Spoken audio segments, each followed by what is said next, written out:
इस तरह होगा कलयुग का अंत, जाने कौन करेगा इस युग का खात्मा। मेरे प्रिय साथियों, वीडियो पूरा जरूर देखना और चैनल को सब्सक्राइब जरूर करें।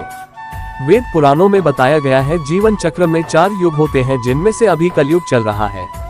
साथ ही यह भी बताया है कि कलयुग को शुरू हुए अधिक से नहीं हुआ है। इसके साथ वेदों में कुछ भविष्यवाणियां भी गई, जिन्हें जानकर आप भी दंग रह जाएंगे।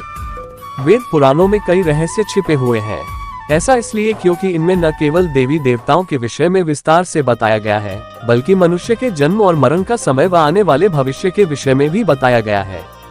बता दें कि शास्त्रों में 4 युगों का वर्णन किया गया है। इनमें सतयुग को पहला युग बताया जाता है, जिसमें देवी देवता पृथ्वीलोक पर मनुष्य की भांति रहते थे।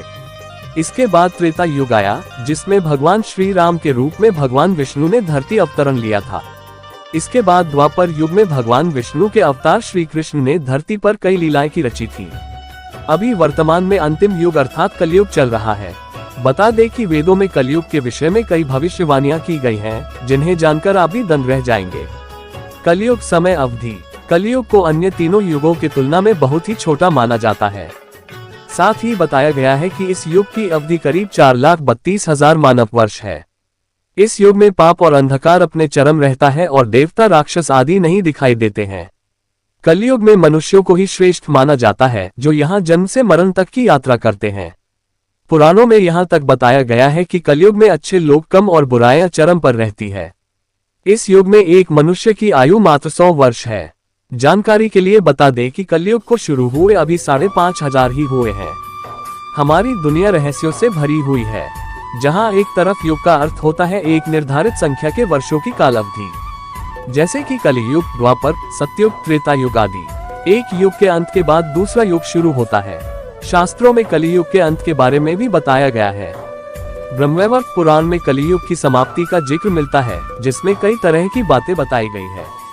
मिलने लगेंगे ऐसे संकेत। भगवान नारायण ने स्वयं नारद को बताया है कि कलियुग में एक समय ऐसा आएगा जब सभी पुरुष स्त्रियों के अधीन होकर जीवन व्यतीत करेंगे। पाप का बोलबाला चारों ओर होगा। मनुष्य सात्विक जीवन की जगह तामसी जीवन जीने में विश्वास करेगा। जब सूख जाएंगी गंगा। कलियुग के 5,000 साल बाद गंगा नदी सूख जाएगी और पुनः वैकुंठ धाम लौट जाएगी। जब कलियुग के 10,000 वर्ष हो जाएंगे, तब सभी देवी देवता पृथ्वी छोड़कर अपने धाम लौट जाएंगे। इंसान पूजन, कर्म, व्रत, उपवास और सभी धार्मिक काम करना बंद कर देंगे। एक समय ऐसा आएगा कि जमीन से अन्न उपजना बंद हो जाएगा और पृथ्वी जलमग्न हो जाएगी। बंजर हो जाएगी पृथ्वी। इस बात भी जिक्र है कि कलयुग में पृथ्वी बंजर हो जाएगी, लिहाजा किसान खेती नहीं कर पाएंगे और अन्न की पैदावार नहीं होगी तो लोग भूखे मरेंगे। कलयुग के आखिर में पृथ्वी पानी में डूब जाएगी। इसके अलावा इस युग का अंत करने के लिए भगवान श्री कृष्ण खुद धरती पर कल की अवतार लेंगे और तब इस युग का अंत होगा।